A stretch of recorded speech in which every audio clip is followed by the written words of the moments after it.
constitui crime punível com pena de reclusão de 2 a 4 anos. Passo a palavra ao depoente pelo prazo de 15 minutos.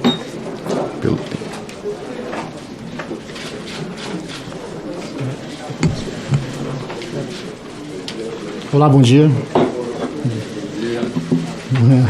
Meu nome é Walter Jogatti Neto.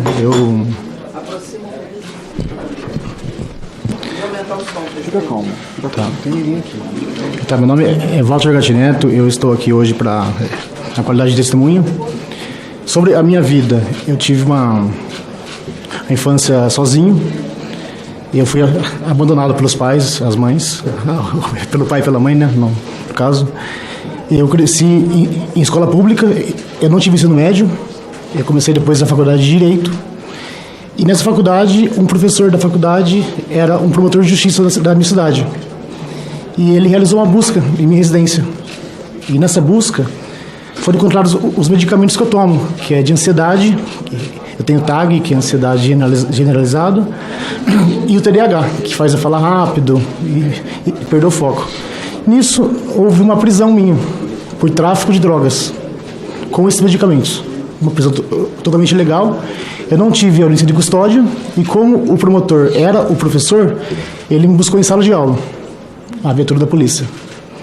Nisso, eu fiquei 6 meses preso por tráfico de drogas, num presídio com traficantes e assassinos, sendo que eu nunca usei droga na minha vida, eu não bebo, e fiquei preso como traficante. Saindo de lá, eu perdi a amizade, eu perdi namorado, eu perdi tudo, porque eles me viam como traficante em uma cidade pequena.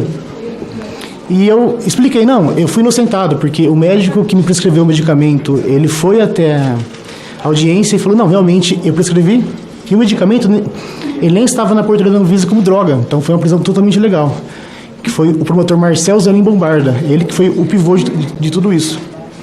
Nisso, na audiência que eu tive, eu verifiquei que o promotor estava mexendo no Telegram, no celular dele. E pensei, a única forma de provar aos amigos, a namorada, a todos que realmente eram inocentes, é acessando o Telegram dele. Isso foi em 2017. Eu fiquei por volta de 2 anos tentando esse acesso ao Telegram. Assim que eu consegui, eu encontrei mensagens comprometedoras do promotor e peguei também a agenda dele. E nisso eu continuei acessando o Telegram até chegar na Lava Jato. E quando eu vi as conversas da Lava Jato, eu vi que havia uma perseguição com o presidente Lula. E pensei, o mesmo que acontece comigo aqui, acontece com ele. E de forma livre, espontânea, eu dei publicidade às conversas na época, que foi a Vaza Jato. Só um segundo. Ressaltando que eu não recebi nada em troca por isso. E houve uma investigação, que é a Operação Spoofing, que comprovou que realmente não havia um mandante, que eu não recebi nada por isso. Quebraram o sigilo bancário, quebraram tudo. A investigação, ela chegou ao ponto de grampear a cela em que eu estava. Porque passados 6 meses de investigação e eu preso preventivamente, eles ofereciam a delação premiada. E como eu não ia culpar um inocente, eu não fiz. E grampearam a cela, tudo, e depois essa investigação acabou e virou a ação penal, e eu fiquei 4 anos, até a presente data, sem poder acessar a internet. E sem acessar a internet, com 2 filhas, sem emprego, eu estava em Araraquara, saindo da prisão. Porque eu trabalho com TI, eu não terminei ainda a faculdade de Direito, então eu precisava de internet para poder trabalhar. E nisso apareceu a oportunidade da deputada Carla Zambelli de um encontro com o Bolsonaro, que foi no ano de 2022, antes da campanha. E ele queria que eu autenticasse que eu autenticasse a lisura das eleições, as urnas, nesse encontro, e por ser o presidente da República, eu acabei indo ao encontro. Nisso aconteceram diversos fatos que eu vou narrar aqui, pois a minha intenção é colaborar com a investigação. Mas lembrando que eu estava desamparado, sem emprego, e ofereceram um emprego a mim. Por isso que eu fui até eles. A recompensa em fazer o que eu fiz era a promessa de emprego. Apenas isso que eu queria. Pois lembrando que eu, sem poder acessar a internet por 4 anos, é uma cautelar que tem um flagrante ilegalidade por excesso de prazo, porque o juiz até hoje não decidiu. Ele revogou a cautelar há 2 meses e condicionou a eu fazer um relatório mensal sobre tudo que eu fazia. Esse relatório, ele leva mais tempo que o acesso. Então, se eu acessasse 5 horas por dia, eu demoraria 6 para fazer o relatório. E nisso, eu estou preso hoje, porque a PF foi em casa e eu contei a verdade. Eu contei tudo o que aconteceu, eu entreguei as informações, como eu cheguei no CNJ, tudo, e por falar isso e entregar tudo, eu estou preso hoje. A minha intenção é contribuir com a sociedade quanto a Lava Jato e também esse novo evento do CNJ, e estou à disposição a todas as perguntas. A minha intenção aqui, caso haja respeito nas perguntas, eu responderei a todas. É isso. Eu só falo que irá respeitá-los. Irei respeitá-los, sem dúvidas. Muito obrigado, senhor Delgatti. Inicialmente, acho que a gente passa a primeira palavra para a relatora. Ela não tem um tempo fixo, ela pode usar o tempo que ela desejar. Em seguida, passaremos para os demais inscritos. Por favor, senadora Elisiane. Bom dia, queria cumprimentar o senhor Walter Delgatti, cumprimentar os seus advogados, nosso presidente Arthur, colegas senadoras e senadores, deputadas e deputados. Senhor Walter, primeiramente eu queria colocar exatamente o que você fez e a sua defesa, na verdade, solicitou, que foi a questão do respeito mútuo, né? E desta relatoria, e acredito que deste parlamento, haverá, na verdade, esse respeito em relação ao senhor. E o objetivo, na verdade, desta comissão é o aprofundamento da investigação. Então, a nossa torcida e o nosso pedido aqui é que realmente você possa estar contribuindo conosco, não é? Nos trazendo as informações, que essa comissão também, até em alusão ao processo legislativo, ao processo legal brasileiro, a gente possa, na verdade, receber as suas informações e ajudar para que qualquer tipo de uma outra ação no âmbito da magistratura possa ser justa com o nível da sua contribuição aos trabalhos, no caso específico aqui a esta comissão. Ok? Eu quero iniciar, você citou o nome da Carla Zambelli, da deputada Carla Zambelli, e eu vou iniciar por ela. Na verdade, até mudando aqui um pouco a ordem dos nossos questionamentos. Então, eu queria que... O presidente está meio confuso aqui. Tá. A minha pergunta inicial, Walter Delgatti, senhor Walter Delgatti, é acerca da sua relação com a Carla Zambelli. Eu queria até colocar aqui no telão, tem uma postagem que ela fez no Twitter, eu queria só para abrir aqui. Essa postagem ali data do dia 28/7/2022, onde ela faz referência a um hotel e também que é um espaço de eventos, não é? Village em Ribeirão,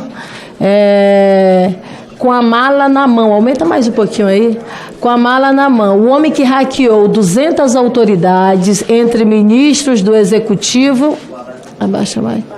Entre ministros do Executivo e do Judiciário brasileiro, muita gente deve realmente ficar de cabelo em pé, entre parênteses, os que têm, depois desse encontro fortuito, em breve novidades. Eu queria que você me falasse dessa fotografia, que momento foi esse, e ao mesmo tempo também nos informasse aqui como se deu o seu primeiro... Não, por favor. Como se deu o seu primeiro contato com a Carla Zambelli, como você a conheceu, o que motivou, na verdade, esse seu encontro com a deputada.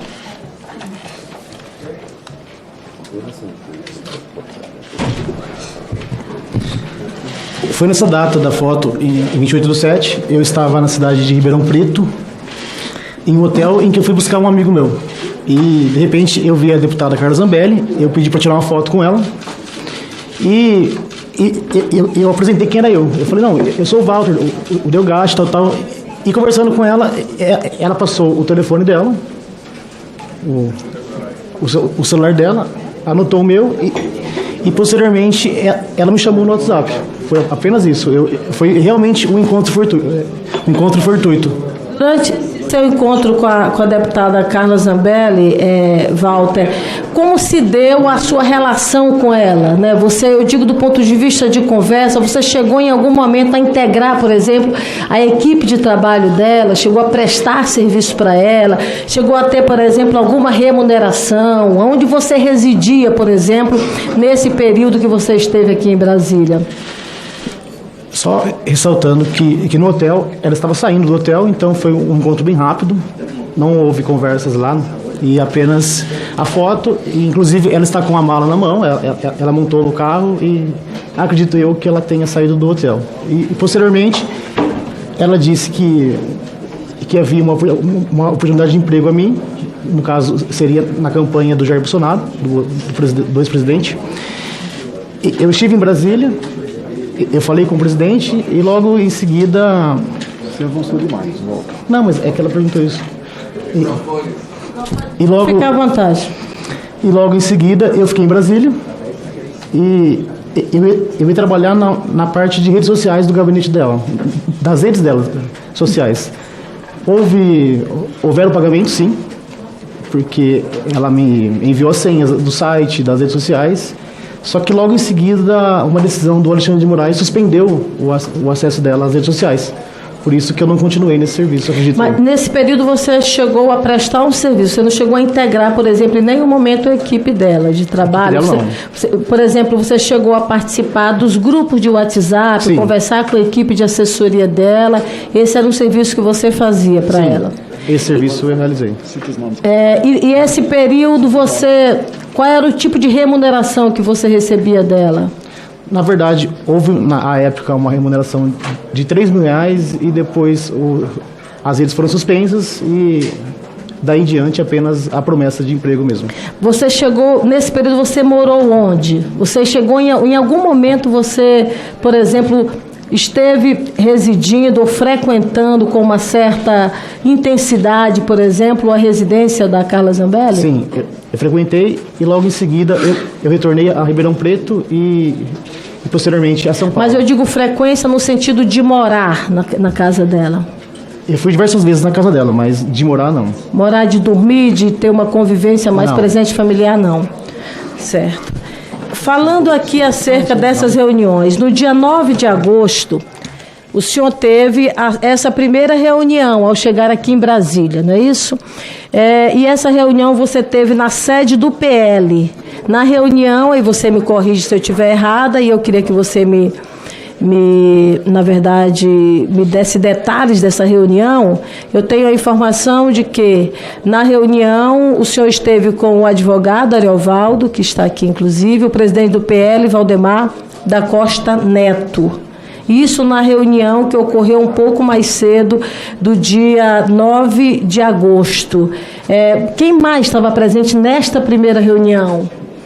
Na primeira reunião estávamos a Carla, E a Carla, sim, está o nome dela, exato. O presidente do PL, os meus advogados,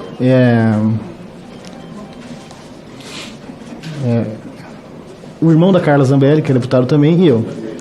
Essa reunião.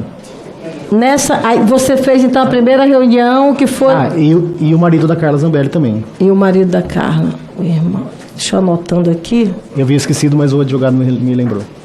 Me contam mais sobre essa reunião. O que vocês trataram nessa primeira reunião? O Duda Lima não participou, o marqueteiro. Não participou. Ele participou de uma reunião à tarde, às 15 horas. Isso. Perfeito. Me conta um pouco dessa primeira reunião, como se deu. O que vocês trataram nela? O que vocês discutiram nessa reunião? Tá. Nessa primeira reunião, o assunto era bem técnico, até que o Valdemar entrou em contato com o Duda e agendou essa reunião mais tarde com o marqueteiro da campanha, porque o Valdemar fez algumas perguntas, mas a questão era técnica, e o Valdemar, acredito que ele não tenha um conhecimento técnico sobre isso. Então foi uma reunião, digamos, preliminar. Exatamente, uma reunião preliminar. E na sequência foi então feito contato com o marqueteiro Duda Lima? Sim, durante a reunião, o Valdemar entrou em contato com o marqueteiro, inclusive no Viva Voz, falou com ele e ele disse que às 3 horas iria comparecer no PL. Pronto, aí você então volta às 3 horas. Sim, só que nesse meio tempo o advogado teve um conflito, um desentendimento com a deputada Carla Zambelli, e apenas eu fiquei. Os advogados foram embora. Você diz, o advogado que está aqui, inclusive, com você. Esse conflito se deu por quê?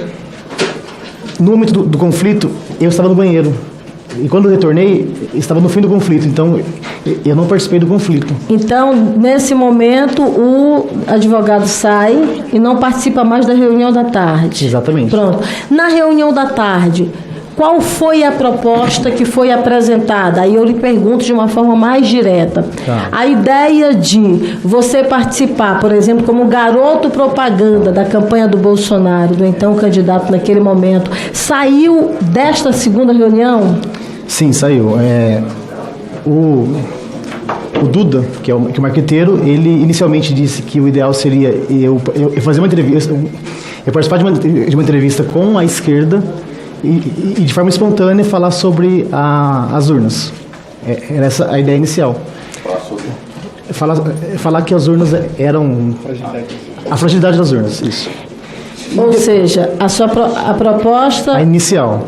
Essa foi a proposta inicial. Isso, que não ocorreu porque o meu encontro foi... Ele saiu na mídia e por esse motivo eles cancelaram isso. E a segunda ideia era, no dia 7 de setembro, eles pegarem uma urna emprestada da OAB, acredito, que eu colocasse um aplicativo meu lá e mostrasse à população que é possível apertar um voto e sair outro. Qual seria a ideia do apertar? Seria apertar o número... Porque assim, o código-fonte da urna, certo. Eu faria o meu, não o do TSE, só mostrando que, exemplo, a população vendo que é possível apertar um voto e imprimir outro.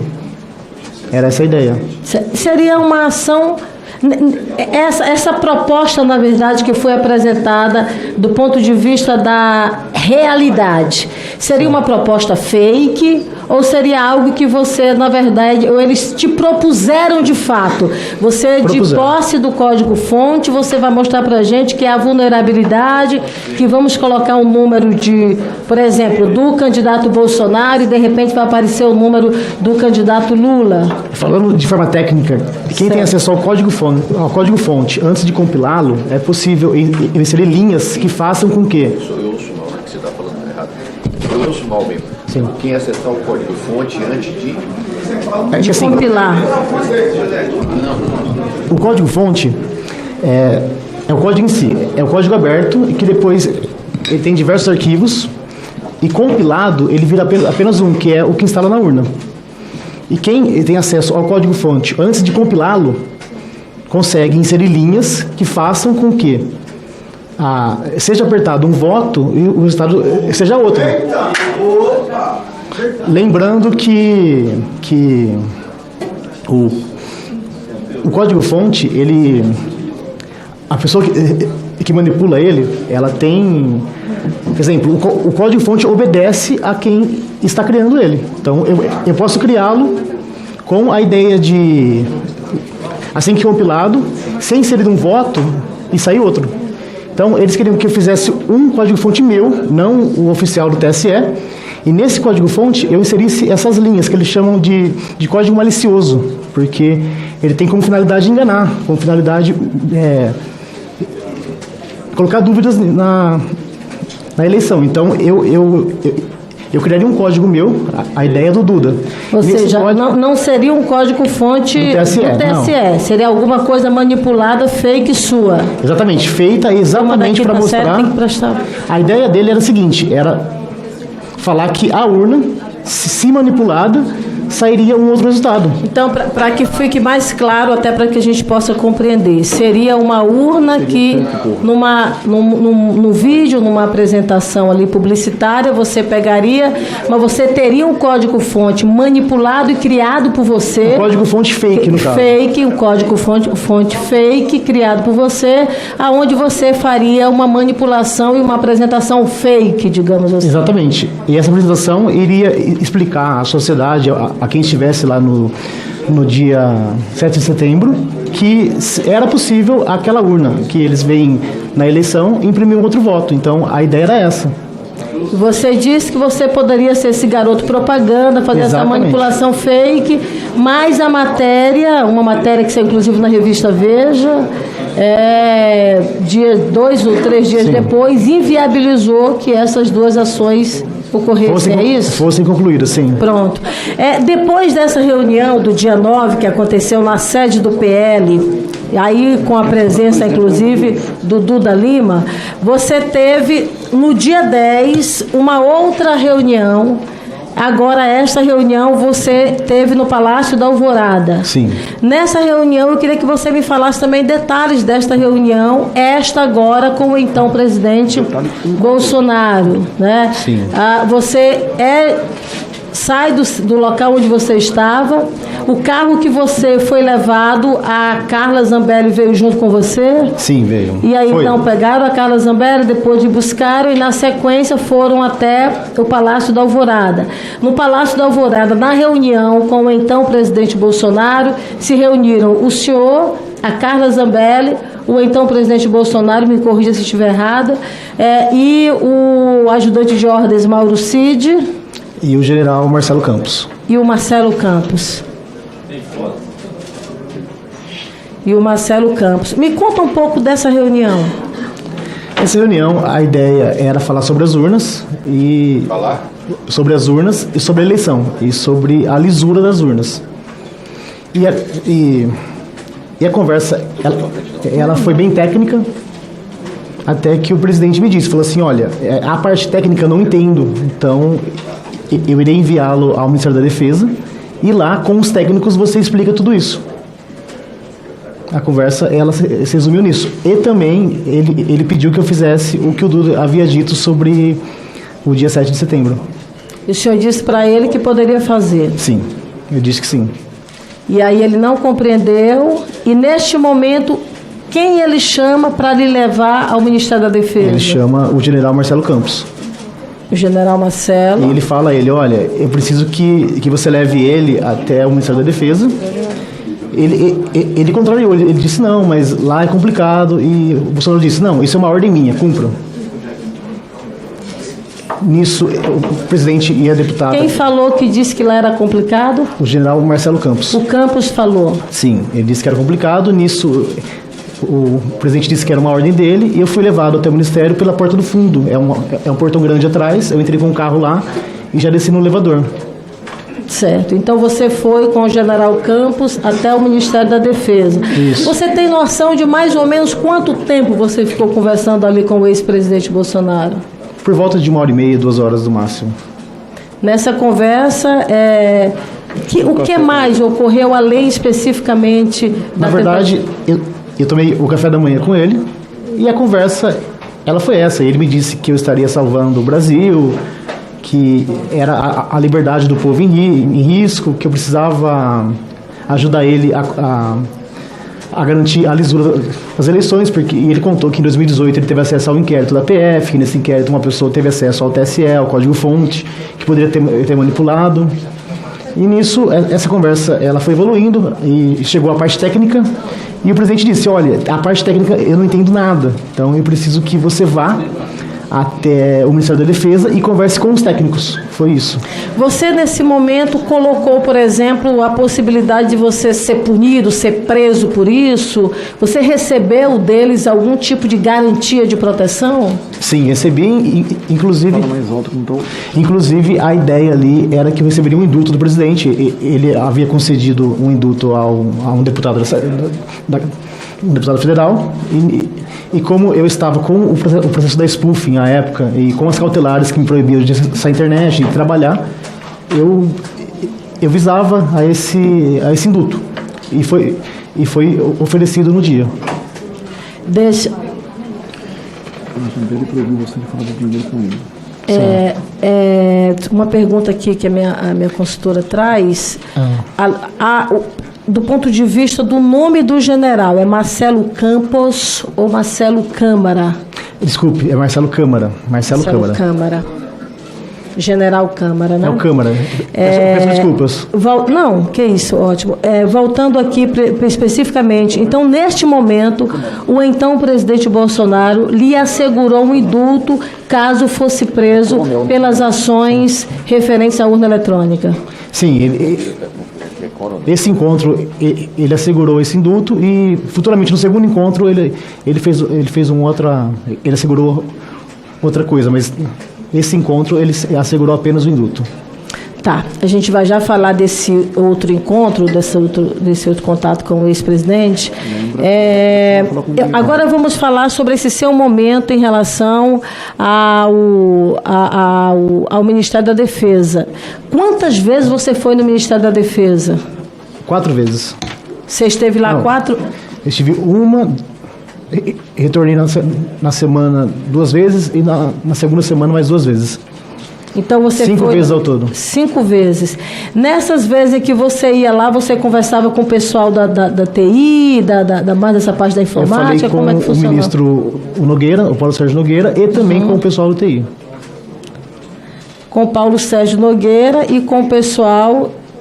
que integra a equipe de TI. Isso. E nessas conversas e nessas várias idas até ao Ministério da Defesa, você construiu o quê?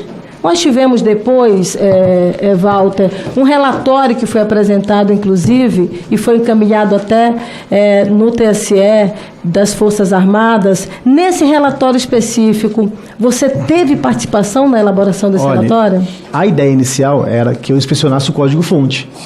Só que eles explicaram que o código-fonte ficava somente no TSE e apenas servidores do Ministério da Defesa teriam acesso a esse código. Então, eles iam até o TSE e me repassavam o que eles viam, porque eles não tinham acesso à internet, eles não podiam levar uma parte do código, eles acabavam que decorando um pedaço do código e me repassando. E nisso, eu dei orientações, exemplo, que a urna, se desligada da tomada e ligada novamente, ela pode ter um algoritmo lá e o algoritmo decidir por ficar normal. Nesse caso, ela fosse manipulada, o peso dela, a mudança de local, as pessoas que votam, a digital delas, porque ela pode reconhecer que a digital é de uma pessoa que está testando a urna e não votando. Então, tudo isso que eu passei a eles consta no relatório que foi entregue ao TSE.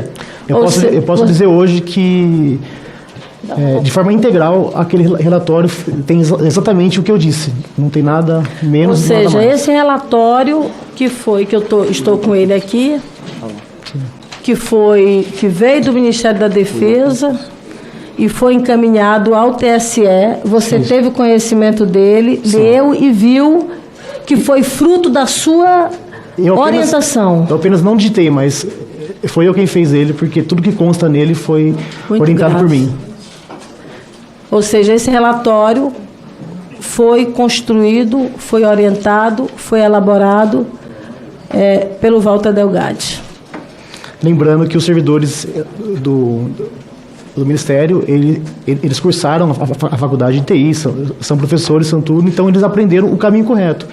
Eu que não tive o curso nada, eu aprendi errando. Então, é muito mais fácil eu verificar ali alguma porta aberta ou alguma vulnerabilidade do que eles que aprenderam o caminho correto. Por esse motivo que tudo que consta no relatório foi eu quem disse lá em reuniões. Pronto. Walter, nesse momento de conversas com o Ministério da Defesa, você teve contato com alguém ligado por nome Jesus, que era um assessor ligado ao então comandante do Exército Brasileiro, que era o Freire Gomes. Você lembra desses contatos? Eu tive contato apenas pelo WhatsApp, pessoalmente não. Certo. E esse seu contato com este assessor, como se dava? Você tratava com ele sobre o quê? Sobre esse relatório? Esse relatório e outros, porque à época havia relatórios de um argentino que fez uma live, um relatório, e também outros relatórios que pegavam o resultado da eleição, que estava no site do TSE, e faziam relatórios. Ele me enviava e pedia que eu autenticasse, só que com dados que estavam no TSE. Porque o relatório, ele pega o banco de dados e a partir do banco de dados ele cria o relatório. E a ideia dele era que eu fosse no relatório, fosse até o site e confirmasse se realmente aquele dado que estava no relatório constava no site do TSE. Então, por diversas vezes eu realizei essa autenticação de relatório a ele. O Jesus, ele trabalhava nessa área mais de tecnologia? Ele é do Alto Comando do Exército. O Jesus, o assessor, que era o assessor do Freire Gomes. Eu não sei se era assessor, mas ele fazia o meio campo entre mim e o general Freire Gomes. Ele estava nos acampamentos? Ele te passava vídeos, alguma informação do acampamento? Sim, ele enviava vídeos do acampamento de pessoas rezando, de pessoas chorando. Ele enviava algumas matérias que saíam à época, alguns vídeos. Por que ele te enviava esses vídeos? Porque acabou criando um vínculo de amizade entre mim e ele. Mas não era para uma missão, digamos, para você fazer algo referente a esses vídeos. Era apenas o informe do que estava acontecendo nos acampamentos. Exatamente. E ele dizia também que iria ter uma ruptura, uma intervenção. E ele dizia, olha, será amanhã? E eu ficava com medo. Então a conversa era isso. Com Jesus. Sim. Com Jesus, que era assessor do ex-comandante. Fazia o meio campo entre o Freire Gomes. Ele dizia, não... Não, com o Freire Gomes não. E nem, ele falou com Jesus, ele falou agora há pouco, apenas por telefone receber essas informações. E por ligação também. Ligação do WhatsApp. Certo. Tem mais alguma coisa para falar sobre a sua conversa com Jesus? Não, somente isso. Tá. Walter, eu queria que você me explicasse, a revista Veja, inclusive, fez uma matéria ampla sobre isso, né? Sobre o encontro que você teve com o encontro que você foi chamado para num posto de gasolina. O nome do posto de gasolina eu tenho aqui, seria o posto de gasolina Frango Assado.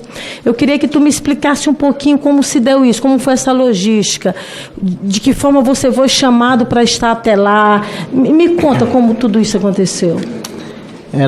Eu não me recordo o dia, então eu estava em casa em Ribeirão Preto pela manhã, quando a deputada Carla Zambelli entrou em contato comigo e disse que o motorista iria me encontrar, ou melhor, iria me buscar e eu teria um encontro com ela e que era um assunto urgente. Então era um assunto que teria que ser tratado naquele dia.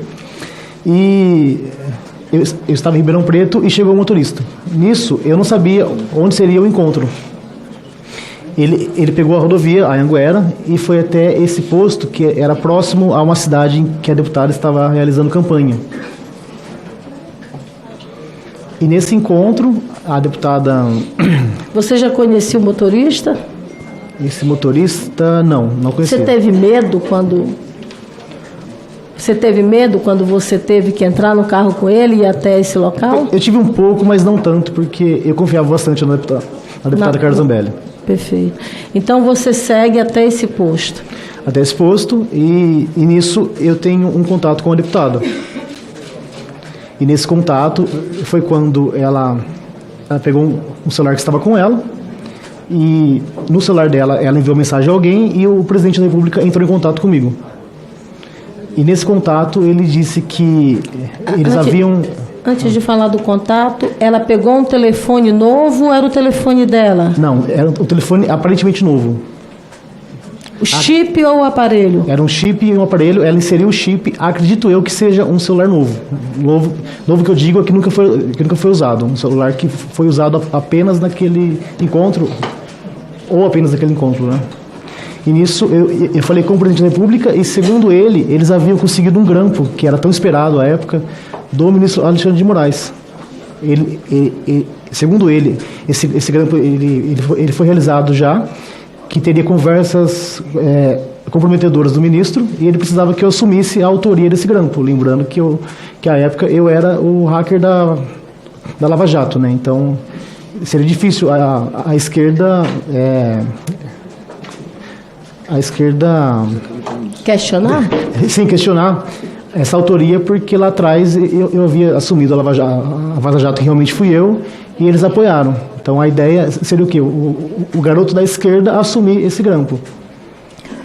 Você está me dizendo que o ex-presidente da República, naquele momento no telefone, que a Carla Zambelli lhe passa em mão, lhe propõe você assumir um grampo do ministro do Supremo Tribunal Federal, Exatamente. Alexandre de Moraes, e, segundo ele, um grampo que já havia sido feito. Ele disse no telefonema que esse grampo foi realizado por agentes de outro país, ele me disse. Não sei se é verdade, se realmente aconteceu o grampo, porque eu não tive acesso a ele.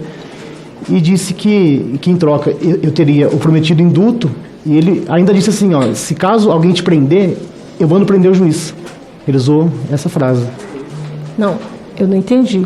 Ele disse assim, fique tranquilo, se caso algum juiz te prender, eu mando prender o juiz. E deu risada.